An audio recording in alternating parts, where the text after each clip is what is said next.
ദൈവ തിരുനാമത്തിന് മഹത്വം ഉണ്ടാകട്ടെ. ഒരു നിമിഷം നമുക്ക് പ്രാർത്ഥിക്കാം. കരുണയുള്ള കർത്താവെ, തിരുസന്നിധിയിൽ നിന്ന് അനുവദിച്ചു തരുന്ന ഈ മണിക്കൂറുകളെ ഓർത്ത് ഞങ്ങൾ അങ്ങയെ മഹത്വപ്പെടുത്തുന്നു. കർത്താവെ, ഈ വചന കേൾവി ഞങ്ങളുടെ ജീവിതത്തിൽ ഒരു മാറ്റത്തെ വരുത്തുന്ന, രൂപാന്തരപ്പെടുത്തുന്ന അനുഭവത്തിലേക്ക് കർത്താവെ അവിടുന്ന് അനുവദിക്കണമേ. അപ്പോസ്തല പ്രവർത്തനം 2:1 പരിശുദ്ധ അമ്മയോട് ചേർന്നിരുന്ന സ്ലീഹന്മാർക്ക് ലഭിച്ച അഭിഷേകത്തിലൂടെ കർത്താവെ,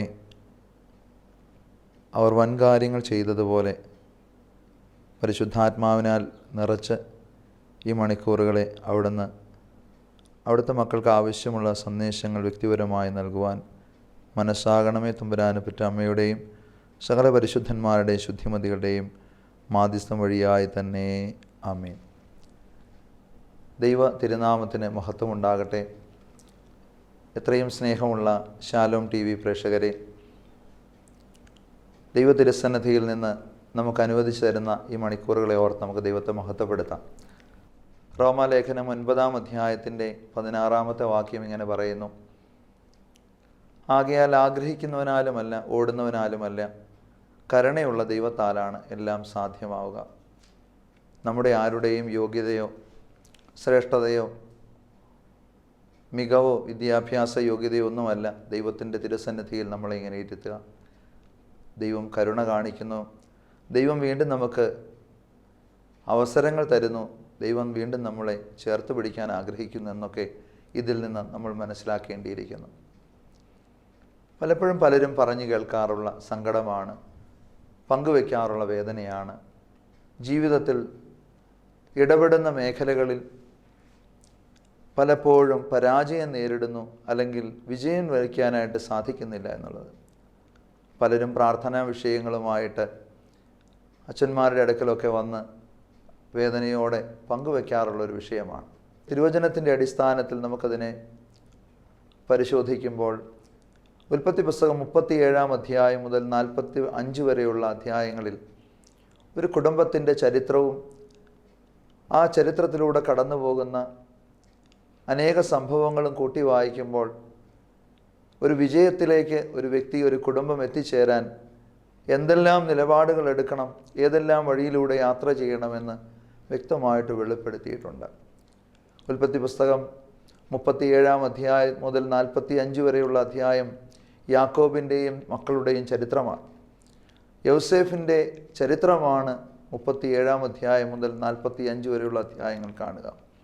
39-ാം അധ്യായത്തിൻ്റെ 2-ാം വാക്യത്തിലും 39-ാം അധ്യായത്തിൻ്റെ 28-ാമത്തെ വാക്യത്തിൽ നമ്മൾ കാണുന്നുണ്ട്, ദൈവം യോസേഫിനോട് കൂടെ ഉണ്ടായിരുന്നത് കൊണ്ട് അവൻ ചെയ്യുന്ന സകലത്തിലും അവൻ വിജയം വരിച്ചിരുന്നു. അവനോട് കൂടെ ദൈവസാന്നിധ്യം നിറഞ്ഞു നിന്നതുകൊണ്ട് അവൻ ചെയ്യുന്നതിലൊക്കെയും അവൻ വിജയം വരിക്കാനായിട്ട് സാധിച്ചിരുന്നു. പലപ്പോഴും വേദപുസ്തകത്തിൽ അനേക വ്യക്തികളെ നമ്മൾ പരിശോധിക്കുമ്പോൾ, ദാവീദ്, അതുപോലെ തന്നെ അബ്രഹാം, പുതിയ നിയമത്തിലേക്ക് നമ്മൾ പ്രവേശിക്കുമ്പോൾ ശ്ലീഹന്മാരൊക്കെ ദൈവസാന്നിധ്യം കൊണ്ട് നിറഞ്ഞത് വഴിയായിട്ട് അവർ വിചാരിച്ചതിനേക്കാളും വലിയ ഒരു അത്ഭുതം അവരുടെ ജീവിതത്തിൽ അവർക്ക് വെളിപ്പെടുത്താൻ ലോകത്തിന് സമ്മാനിക്കാനായിട്ട് സാധിച്ചു.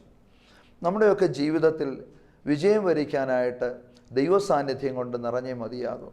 മറ്റൊരു കുറുക്ക് വഴിയില്ല പ്രിയമുള്ളവരെ. കർത്താവിനെ സ്വന്തമാക്കുക, ദൈവത്തോട് കൂടെ യാത്ര ചെയ്യുക എന്നുള്ളതാണ് ഒരു ജീവിത വിജയത്തിൻ്റെ രഹസ്യം എന്ന് പറയുന്നത്. എന്നാൽ ദൈവം ആരുടെ കൂടെയാണ് വസിക്കുന്നത്? അങ്ങനെ എല്ലാവരുടെയും കൂടെ ദൈവം വസിക്കുന്നതായി കാണുന്നില്ല.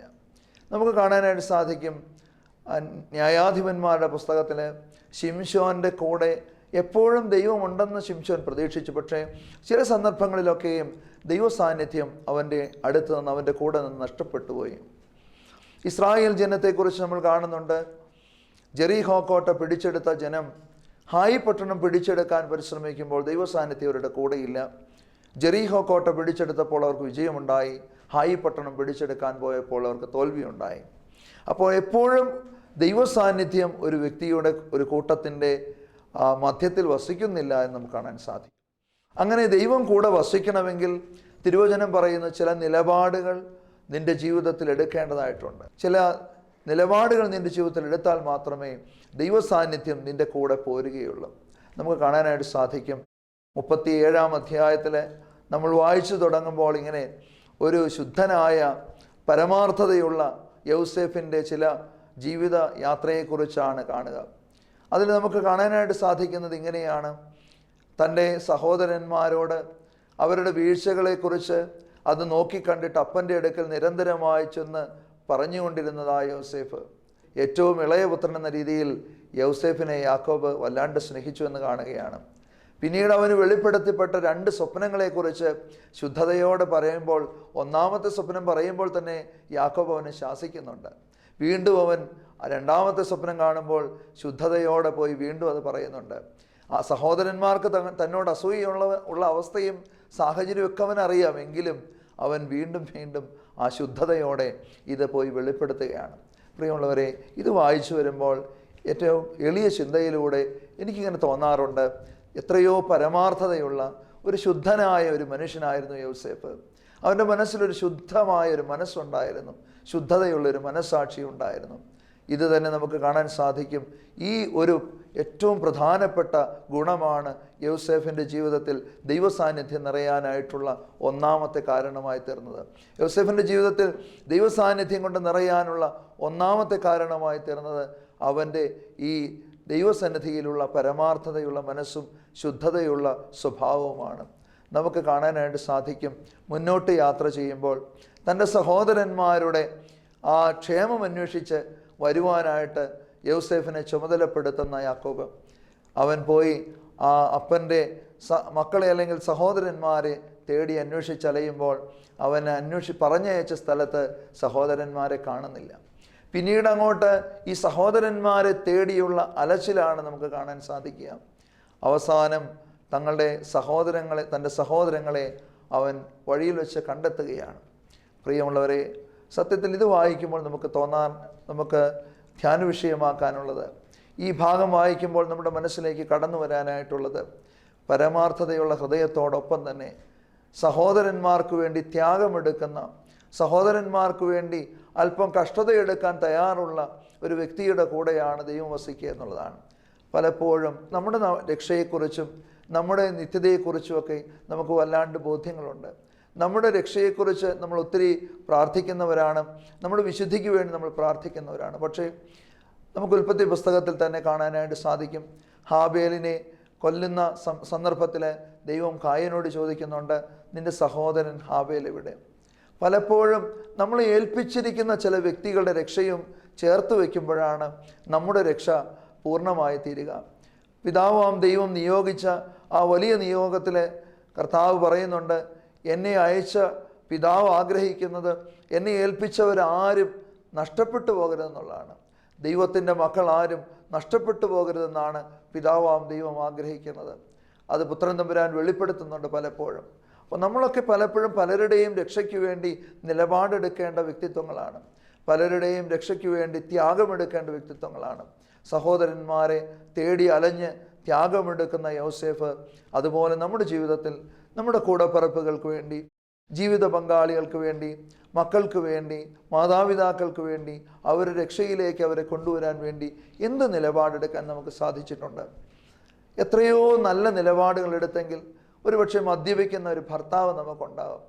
ആ മകന് വേണ്ടി കണ്ണുനീരോടെ നീ ഒന്ന് പ്രാർത്ഥിച്ചിരുന്നെങ്കിൽ, വിവാഹം കഴിഞ്ഞ് ആദ്യ നാളുകളിൽ തിരിച്ചറിഞ്ഞവൻ മദ്യപിക്കുന്ന വ്യക്തിയാണെന്ന് തിരിച്ചറിഞ്ഞ നാളുകളിൽ അവന് വേണ്ടി ഒന്ന് പ്രാർത്ഥിച്ചിരുന്നെങ്കിൽ, ഒരുപക്ഷെ നിന്നെ അസ്വസ്ഥമാക്കുന്ന ചില വ്യക്തിത്വങ്ങളായിരിക്കാം, അവർക്ക് വേണ്ടി ഒന്ന് പ്രാർത്ഥിച്ച് ഒരു ത്യാഗമെടുക്കാൻ, ഒന്ന് ഉപവസിക്കാൻ, ഒന്ന് അവർക്ക് വേണ്ടി ഒരു നോമ്പെടുക്കാനൊക്കെ ഒന്ന് തയ്യാറായിരുന്നെങ്കിൽ ഒരുപക്ഷെ അവരുടെയൊക്കെ ജീവിതത്തിൽ വലിയൊരു മാറ്റത്തിൻ്റെ അനുഭവം വെളിപ്പെടാനായിട്ടിടയായേനെ.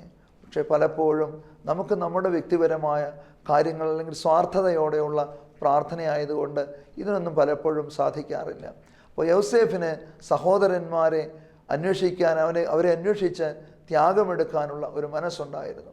മൂന്നാമത് നമുക്ക് കാണാനായിട്ട് സാധിക്കും, യൗസേഫിൻ്റെ ജീവിതത്തിലൂടെ യാത്ര ചെയ്യുമ്പോൾ സഹോദരന്മാർക്ക് തന്നെ വെളിപ്പെടുത്തുന്ന സന്ദർഭമുണ്ട്. ഉൽപ്പത്തി പുസ്തകം 45-ാം അധ്യായത്തിൻ്റെ 1 മുതലുള്ള വേദഭാഗമാണ് അവിടെ നമ്മൾ കാണുക. ഉൽപ്പത്തി പുസ്തകം 45-ാം അധ്യായത്തിൻ്റെ 1 മുതൽ വായിക്കുമ്പോൾ അവിടെ സഹോദരന്മാർക്ക് തന്നെ വെളിപ്പെടുത്തുവാനായിട്ട് വല്ലാണ്ട് വിഷമിക്കുന്ന, അല്ലെങ്കിൽ വെളിപ്പെടുത്താൻ സാധിക്കാതെ മുറിയിലേക്ക് കടന്ന് വാവിട്ട് കരയുന്ന യോസേഫിനെ നമ്മൾ കാണുന്നുണ്ട്. പലപ്പോഴും ഈ വേദഭാഗമൊക്കെ വായിക്കുമ്പോൾ തോന്നാറുണ്ട്, അവൻ കടന്നുപോയ നൊമ്പരപ്പാടുകളെ, അവൻ നടന്ന് യാത്ര ചെയ്ത കഷ്ടതയുടെ നാടുകളെല്ലാം ഒരു നിമിഷം അവൻ്റെ ഉള്ളിലൂടെ അവൻ അയവിറക്കിയിരിക്കാം. ഒരു നിമിഷം അവൻ്റെ ഉള്ളിലൂടെ ഇതെല്ലാം ഒരു തികട്ടലായി വന്നിരിക്കാം. എന്നിട്ട് അവൻ വലിയ വായിലെ കരഞ്ഞ് മുറിക്കകത്തിരുന്ന് കരയുമ്പോൾ അവൻ ചില നിലപാടുകൾ എടുക്കുകയാണ്. അവൻ വേഗത്തിൽ പുറത്തേക്ക് വന്ന് സഹോദരന്മാർക്ക് തന്നെ വെളിപ്പെടുത്തി കൊടുത്തിട്ട് പറയുന്നു, സഹോദരന്മാരെ, നിങ്ങൾ എന്നെക്കുറിച്ച് ഓർത്ത്, എനിക്ക് തന്ന കഷ്ടതകളെ ഓർത്ത്, എനിക്ക് തന്ന ദുരിതങ്ങളെ ഓർത്ത്, നിങ്ങൾ എനിക്ക് സമ്മാനിച്ച ആ വലിയ സഹനങ്ങളെ ഓർത്ത് നിങ്ങൾ വേദനിക്കേണ്ട. കാരണം ഇത് നമ്മുടെ കുടുംബത്തിൻ്റെ രക്ഷയ്ക്ക് വേണ്ടി ദൈവം ഒരുക്കിയ രക്ഷാകര പദ്ധതിയാണ്. ദൈവം ഒരുക്കിയ രക്ഷാകര പദ്ധതിയാണ്. ഇവിടെ രണ്ട് കാര്യങ്ങളാണ് ഈ വേദഭാഗം വായിക്കുമ്പോൾ നമുക്ക് കാണാനായിട്ട് സാധിക്കുക. കടന്നുപോയ കഷ്ടതകൾ, നമ്മൾ യാത്ര ചെയ്യേണ്ടി വരുന്ന കഷ്ടതകൾ ദൈവകരങ്ങളിൽ നിന്ന് സ്വീകരിക്കണം എന്നുള്ളൊരു സന്ദേശം. യോസേഫ് ഈ അനുവദിച്ച ദൈവസഹനങ്ങളെ എല്ലാം ദൈവകരങ്ങളിൽ നിന്ന് സ്വീകരിച്ച് ദൈവഹിതപ്രകാരം എനിക്കിത് ദൈവം അനുവദിച്ചതാണെന്ന് അവൻ മനസ്സിലാക്കിക്കൊണ്ട് അതിനെ ആ രീതിയിൽ സ്വീകരിക്കുമ്പോൾ നമുക്ക് കാണാനായിട്ട് സാധിക്കും, സാരമില്ല എന്ന് വയ്ക്കാനായിട്ട് അവന് പറ്റുന്നുണ്ട്. നമ്മുടെയൊക്കെ ജീവിതത്തിൽ പലപ്പോഴും സഹനങ്ങളും സഹനങ്ങളിലൂടെയൊക്കെ നമ്മൾ യാത്ര ചെയ്യുമ്പോൾ പ്രിയമുള്ളവരെ, ഒന്നും യാദൃച്ഛികമായി നമ്മുടെ ജീവിതത്തിൽ സംഭവിക്കുന്നില്ല. നമുക്കിങ്ങനെ തിരുവചനം വായിക്കുമ്പോൾ കാണാൻ സാധിക്കും, റോമാലേഖനത്തിൽ തന്നെ സ്നേഹിക്കുന്നവർക്ക്, നിർണയപ്രകാരം വിളിക്കപ്പെട്ടവർക്ക് എല്ലാം നന്മയ്ക്കായി ദൈവം മാറ്റുമെന്ന് വായിക്കുന്നുണ്ട്. ചില നൊമ്പരപ്പാടുകൾ, ചില കഷ്ടതകൾ, ചില സങ്കടങ്ങളൊക്കെ നമുക്ക് വരുന്നത് അതിൻ്റെ പിന്നിൽ വരാനിരിക്കുന്ന വലിയ നന്മയുടെ ഒരു മുന്നോടിയാണ്. വലിയ സമ്മാനം തരാനായിട്ട്, അല്ലെങ്കിൽ വലിയ നന്മ ഒരുക്കി വെച്ചിട്ട് ചില സഹനങ്ങളിലൂടെ അത് പ്രാപിക്കാനായിട്ട് നമ്മളെ ഒരുക്കുന്നതായിട്ട് പലപ്പോഴും വ്യക്തിപരമായ ജീവിതത്തിൽ അനുഭവിക്കാൻ പറ്റിയിട്ടുണ്ട്. അപ്പോൾ ചില സഹനങ്ങൾ, ചില ഒറ്റപ്പെടുത്തൽ, ചില പരിഹാസങ്ങൾ, ചില നിന്ദകളൊക്കെ നല്ലതാണ്. ഇതിൻ്റെ പിന്നിൽ വലിയൊരു സമ്മാനം ഒരുക്കി വെച്ചിട്ടുണ്ട്. ആ യോസേഫിൻ്റെ മൂന്നാമത്തെ നിലപാട് സഹനങ്ങളെ ദൈവകരങ്ങളിൽ നിന്ന് സ്വീകരിക്കാൻ സാധിക്കുക. നാലാമത് നമ്മളിങ്ങനെ ചിന്തിക്കുകയാണ്, നമുക്ക് കാണാനായിട്ട് സാധിക്കും, അവൻ ഒരു നിലപാടെടുത്തു. സഹോദരന്മാരെ ചേർത്ത് പിടിച്ചിട്ട് അവൻ പറഞ്ഞു, സഹോദരന്മാരെ, നിങ്ങൾ എനിക്ക് അനുവദിച്ച കഷ്ടത ദൈവഹിതപ്രകാരം കുടുംബത്തിന് വേണ്ടി ദൈവം ഒരുക്കിയതാണെന്ന് പറയുമ്പോൾ തന്നെ അത് സാരമില്ല എന്നൊരു സന്ദേശം കൂടി അതിൽ ഒളിഞ്ഞിരിക്കുന്നുണ്ട്. നിങ്ങൾ എന്നോട് ചെയ്തതിനെ ഓർത്ത് നിങ്ങൾ വിഷമിക്കുകയൊന്നും വേണ്ട. സാരമില്ല എന്ന് പറഞ്ഞ് കഷ്ടതകൾ കൊടുത്തവരെ, സഹനങ്ങൾ കൊടുത്തവരെ ചേർത്ത് പിടിക്കാൻ സാധിക്കാം. അല്ലെങ്കിൽ ഈ ഭാഗം വായിക്കുമ്പോൾ ഇങ്ങനെ തോന്നിയിട്ടുണ്ട്, അവരെ നോക്കിക്കൊണ്ട് ഒരു സ്നേഹോഷ്മളം അല്ലെങ്കിൽ സ്നേഹം കൊണ്ട് അല്ലെങ്കിൽ ക്ഷമയെന്ന വലിയ നിലപാട് കൊണ്ട് പ്രതികാരം ചെയ്യാൻ സാധിക്കുക. അവിടെ നമുക്ക് കാണാൻ സാധിക്കുന്നത് ഇങ്ങനെയാണ്, യോസേഫിൻ്റെ ആ നിലപാട് കൊണ്ട് ആ കുടുംബ ബന്ധം ഊഷ്മളമായി തീർന്നു. അപ്പനോടൊപ്പമുള്ള ആ യാത്ര തുടർന്ന് ജീവിതയാത്ര നടത്താൻ അവന് സാധിച്ചു. കൂടപ്പിറപ്പുകളോട് ചേർത്ത് പിടിച്ചുകൊണ്ട് ദൈവമുഖത്തേക്ക് നോക്കി പ്രാർത്ഥിക്കാനും ഒരുമിച്ച് യാത്ര ചെയ്യാനും പിന്നീട് അവർക്ക് സാധിച്ചു. പ്രിയമുള്ളവരെ, നമുക്ക് എന്തുകൊണ്ട് ഇങ്ങനെയുള്ള നിലപാടുകൾ എടുത്തുകൂടാം? പലപ്പോഴും ജീവിത സാഹചര്യങ്ങളിൽ എത്രയോ തവണ ഒന്ന് സാരമില്ല എന്ന് പറഞ്ഞിരുന്നെങ്കിൽ എത്രയോ ബന്ധങ്ങളെ ഊഷ്മളമാക്കാൻ നമുക്ക് പറ്റിയേനെ. പലപ്പോഴും പല ആളുകളും ഷെയർ ചെയ്യാറുള്ള ഒരനുഭവമാണ് കുടുംബ ബന്ധങ്ങളിലെ ഊഷ്മളത നഷ്ടപ്പെട്ടതിനെക്കുറിച്ച്. പലപ്പോഴും നമ്മൾ പറഞ്ഞ ചില വാക്കുകളെ ഓർത്ത് ജീവിതത്തിൽ ലഭിച്ചതായ ചില മുറിവുകളെ അല്ലെങ്കിൽ നേരിട്ടതായ ചില മുറിവുകളെ മനസ്സിലിങ്ങനെ നീറ്റലായിക്കൊണ്ട് നടന്നിട്ട് ആ ബന്ധങ്ങൾ എത്രയോ ഉലച്ചിൽ സംഭവിച്ചിട്ടുണ്ട്. ഒരമ്മയുടെ വയറ്റിൽ തന്നെ പിറന്ന കൂടപ്പിറപ്പുകൾ തമ്മിൽ ആ ബന്ധങ്ങൾ അറ്റുപോയ എത്രയോ സന്ദർഭങ്ങളുണ്ട്. ഇങ്ങനെയുള്ള സന്ദർഭങ്ങളെ ഒരു നിലപാടെടുക്കാൻ നമുക്ക് സാധിച്ചിരുന്നെങ്കിൽ സാരമില്ല, ഇത് ദൈവത്തിൻ്റെ പദ്ധതിയാണ്. ഒന്ന്, ദൈവ പദ്ധതിയാണെന്ന് തിരിച്ചറിയുക. രണ്ട്, സാരമില്ലെന്ന് വയ്ക്കുക. സാരമില്ല. പ്രിയമുള്ളവരെ, നമ്മുടെ കർത്താവ് നമ്മളെ പഠിപ്പിച്ചതും ഈ ഒരു വലിയ മാതൃകയല്ലേ.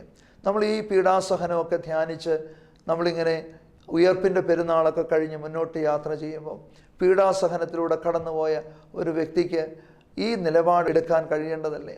1 യോഹന്നാൻ്റെ ലേഖനം 2-ാം അധ്യായത്തിൻ്റെ 6-ാമത്തെ വാക്യം ഇങ്ങനെ പറയുകയാണ്, അവൻ്റേതാണെന്ന് പറയുന്നവർ അവൻ നടന്ന അതേ വഴിയിലൂടെ നടക്കേണ്ടവരാണ്.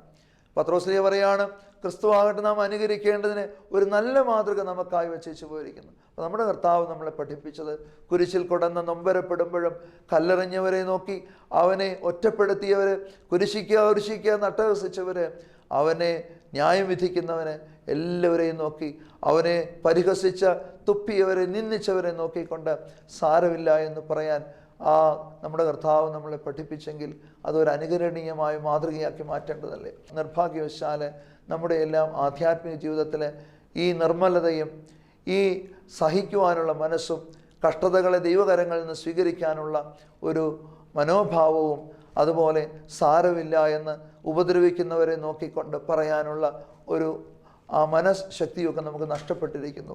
പ്രിയമുള്ളവരെ, നമ്മളെ കൊണ്ട് തന്നെ ഈ നിലപാടുകളൊന്നും എടുക്കാൻ സാധിക്കുകയില്ല. നമുക്ക് കാണാനായിട്ട് സാധിക്കും, ഇതിനെല്ലാം നമ്മളെ സഹായിക്കുന്നത് പരിശുദ്ധാത്മാവാണ്.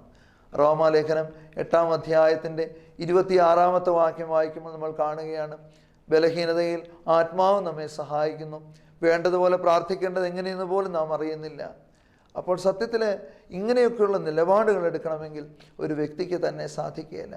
കണ്ണുനീരോടെ പ്രാർത്ഥിച്ച് പരിശുദ്ധാത്മാവിൻ്റെ സഹായം ചോദിച്ചുകൊണ്ട് നമുക്കിങ്ങനെ ഒരു നിലപാടെടുക്കാൻ സാധിക്കട്ടെ. അങ്ങനെ വരുമ്പോൾ നമ്മൾ ദൈവ സാന്നിധ്യം കൊണ്ട് നിറയും, നമ്മൾ ദൈവമക്കളാണെന്ന് ലോകം അറിയും. പ്രിയമുള്ളവരെ, യോഹന്നാന്റെ സുവിശേഷം 15-ാം അധ്യായത്തിൽ കർത്താവ് വെളിപ്പെടുത്തുന്നുണ്ട്, നിങ്ങൾ എന്നെ തിരഞ്ഞെടുത്തതല്ല, ഞാനാണ് നിങ്ങളെ തിരഞ്ഞെടുത്തത്. എന്തിനു വേണ്ടിയാണ്? നിങ്ങൾ ഫലം പുറപ്പെടുവിക്കാൻ. അപ്പോൾ ഫലമുള്ള മക്കളായി മാറാൻ ഇത് നമ്മളിലൂടെ ലോകത്തിന് വെളിപ്പെടുത്തി കൊടുക്കാൻ നമുക്ക് സാധിക്കണം. പ്രിയമുള്ളവരെ, അതിന് കണ്ണുനീരോടെയുള്ള പ്രാർത്ഥനയും ഉപവാസവും കൗദാശിക നിഷ്ഠയുള്ള ഒരു ജീവിതശൈലിയും നമുക്ക് ആവശ്യമാണ്. ഇതിനൊക്കെ ഈ വചന കേൾവി നമുക്ക് മുഖാന്തരമായിട്ട് തീരട്ടെ. യോസേഫിൻ്റെ ജീവിതത്തിലൂടെ യാത്ര ചെയ്ത് നമുക്കിങ്ങനെയുള്ള ഒരു ദൈവ സാന്നിധ്യം നിറഞ്ഞ വിജയം വരിക്കുന്ന ജീവിതം കൈവശമാക്കാൻ നമുക്ക് സാധിക്കട്ടെ. എവിടെ പരാജയവുമുണ്ടോ ഓർക്കുക, ദൈവ സാന്നിധ്യം നമ്മളിൽ നിന്ന് എവിടെയോ കൈമോശം വന്നിരിക്കുന്നു. ഒരു നിമിഷം പ്രാർത്ഥിക്കാം. കരുണയുള്ള കർത്താവേ, ഞങ്ങൾക്ക് അവിടുന്ന് അനുവദിച്ചു തന്ന ഈ സന്ദേശത്തിനായി നന്ദിയോടെ സ്തുതിക്കുന്നു, സ്തോത്രം ചെയ്യുന്നു. കർത്താവേ, ഇത്രയും നേരം ഞങ്ങളുടെ ഹൃദയങ്ങളോട് അവിടുന്ന് വാദിച്ചു. പരിശുദ്ധാത്മാവാം ദൈവമേ, വിജയം വരിച്ച ഒരു കുടുംബത്തിൻ്റെ ചരിത്രമാണല്ലോ ഞങ്ങൾ കേട്ടത്. കർത്താവെ, യാക്കോബിൻ്റെ ചരിത്രം ആദ്യം മുതൽ വായിക്കുമ്പോൾ അത്ര സുഖകരമായി ഞങ്ങൾക്ക് തോന്നുന്നില്ല. കർത്താവെ, യോസേഫ് എന്ന് പറയുന്ന ആ മകനെ ഒറ്റപ്പെടുത്തിയ, ആ മകനെ വേദനപ്പെടുത്തിയ, ആ മകനെ വല്ലാണ്ട് കഷ്ടതയിലേക്ക് തള്ളിവിട്ട കൂടപ്പിറപ്പുകൾ. എന്നാൽ ദൈവമേ, തിരുസന്നിധിയിൽ നിന്ന് അവന് നൽകിയതായ പരമാർത്ഥതയുള്ള ഹൃദയം, രണ്ടാമത് കർത്താവെ അവന് നൽകിയതായ സഹോദരന്മാർക്ക് വേണ്ടി ത്യാഗമെടുക്കാനായിട്ട് സാധിച്ചൊരു മനസ്സ്, മൂന്നാമതായ കർത്താവെ അവൻ്റെ കയ്യിലേക്ക് അവിടുന്ന് വിട്ടുകൊടുത്ത സഹനങ്ങളെ, അവിടുന്ന് അനുവദിച്ച സഹനങ്ങളെ അവിടുത്തെ കരങ്ങളിൽ നിന്ന് സ്വീകരിക്കാനായിട്ട് സാധിക്കുക. മൂന്നാമത് കർത്താവെ സാരമില്ല എന്ന് പറയാൻ സാധിക്കുക. ഇങ്ങനെയുള്ള ചില നിലപാടുകളൊക്കെ എടുത്തിട്ട് അവിടുത്തെ സാന്നിധ്യം കൊണ്ട് നിറഞ്ഞ് സാക്ഷ്യമുള്ള മക്കളായി തീരാൻ ഞങ്ങളെ അവിടുന്ന് സഹായിക്കണം. ഞങ്ങളെ വിശുദ്ധീകരിക്കണം കർത്താവെ. വിശുദ്ധിയില്ലാതെ ആരും പിതാവിൻ്റെ അടുക്കൽ എത്തുകയില്ലെന്ന് അവിടുന്ന് അരുളി ചെയ്യുന്നുണ്ടല്ലോ. തമ്പുരാനെ പറ്റ അമ്മയുടെയും സകല പരിശുദ്ധന്മാരുടെയും ശുദ്ധിമതികളുടെയും പ്രാർത്ഥനകളാൽ ഇതിനൊക്കെ ഞങ്ങളെ സഹായിച്ച് കരുണയോടെ ഞങ്ങളെ മാനിക്കുമാറാകണമേ. പിതാവും പുത്രനും പരിശുദ്ധാത്മാവുമായുള്ളവേ, ഞങ്ങളുടെ പ്രാർത്ഥന കേൾക്കണമേ. ഭാഗ്യവതിയായ അമ്മയുടെയും സകല പരിശുദ്ധന്മാരുടെയും ശുദ്ധിമതികളെയും പ്രത്യേകാൽ ഈ ദിവസങ്ങളിൽ ഞങ്ങൾ ആരെ ബഹുമാനിക്കുന്നു, കർത്താവിൻ്റെ സഹതായും ഞങ്ങളുടെ പിതാവുമായിരിക്കുന്ന വർഗീയ സഹതായുടെയും പ്രാർത്ഥനകളാലും അപേക്ഷകളാലും തന്നെ ഇവയൊക്കെ സാധ്യമാകുമാറാകണമേ. ആമേൻ.